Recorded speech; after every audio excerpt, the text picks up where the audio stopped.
दोस्तों, पत्थर का मतलब होता है पाषाण। तो अगर हम प्राचीन मानव की उपयोगिता की बात करें कि उसने जो है औजारों के रूप में पत्थरों का प्रयोग किया, तो उसके आधार पे जो उस समय का समाज था, उस समय का जो कालखंड था, उसको दो भागों में बांटा गया। पहला था कि पाषाण युग और दूसरा था धातु युग।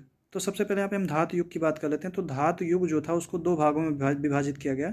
एक को बोला गया ताम्र युग और दूसरे को बोला गया लौह युग।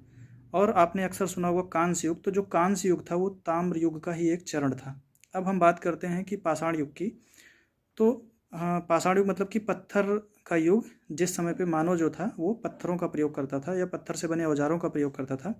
तो उसके आधार पर एक व्यक्ति का नाम हम बताने जा रहे हैं, जिनका नाम था जॉन लोबॉक।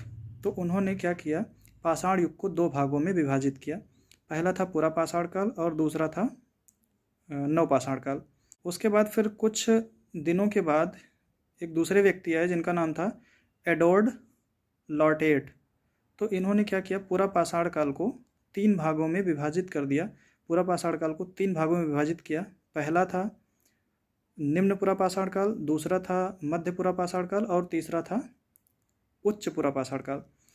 उसके बाद फिर क्या बोलते हैं, पुरा पाषाण काल और नव पाषाण काल के बीच में एक संक्रमण काल देखा गया, उसको मध्य पाषाण काल नाम दिया गया।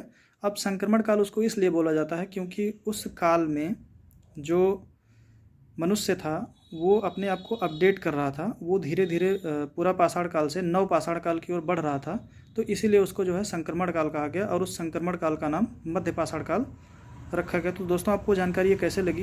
अगर अच्छी लगी हो तो लाइक ज़रूर करिएगा, शेयर करिएगा, अपने दोस्तों को ज़्यादा से ज़्यादा कमेंट करिएगा।